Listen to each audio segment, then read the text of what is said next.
ನಮಸ್ಕಾರ ವೀಕ್ಷಕರೇ, welcome to divine media.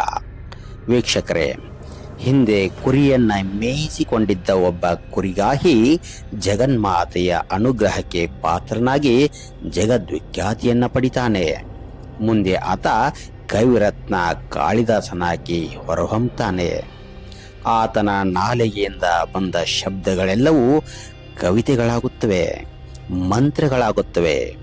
ಈ ರೀತಿಯ ವ್ಯಕ್ತಿ ಜಗತ್ತಿನಲ್ಲಿ ಅವರು ಒಬ್ಬರೇ ಅಂತ ಇಲ್ಲಿಯವರೆಗೆ ಭಾವಿಸಿದ್ದ ನಮಗೆ ರಾಯಚೂರು ಜಿಲ್ಲೆಯ ದೇವದುರ್ಗ ತಾಲೂಕಿನ ಕೋತಿಗುಡ್ಡ ಎಂಬ ಒಂದು ಸಣ್ಣ ಹಳ್ಳಿಯಲ್ಲಿ ದಿನ ಬೆಳಗಾದರೆ ಎಮ್ಮೆಯನ್ನ ಕಾಯುತ್ತಿದ್ದ ಮತ್ತು ಶಾಲೆಯ ಮುಖವನ್ನೇ ನೋಡದ ಒಬ್ಬ ಸಾಧಾರಣ ಹಳ್ಳಿಯ ಹೈದ ಇಂದು ಇಂಟರ್ನ್ಯಾಷನಲ್ ಲೆವೆಲಲ್ಲಿ ಫೇಮಸ್ ಆಗಿದ್ದಾರೆ.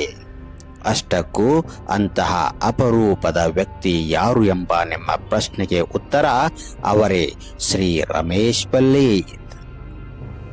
ಹೌದು, ಇವರು ಈಗ ಯಾರಿಗೂ ಸರಿಸಾಟಿ ಇಲ್ಲದಂತೆ ಅಂದರೆ ಎಳ್ಳು ಹುರಿದಂತೆ ಇಂಗ್ಲಿಷ್ನಲ್ಲಿ ಮಾತನಾಡುತ್ತಾ ಇಂದು CET, NEET ಮತ್ತು PhD ಮಾಡುತ್ತಿರುವಂತಹ ಮಹಾನ್ ಘಟಾನುಘಟಿಗಳಿಗೇನೆ ಇಂಗ್ಲಿಷ್ನಲ್ಲಿ ಬೋಧನೆ ಮಾಡ್ತಾ ಇದ್ದಾರೆ.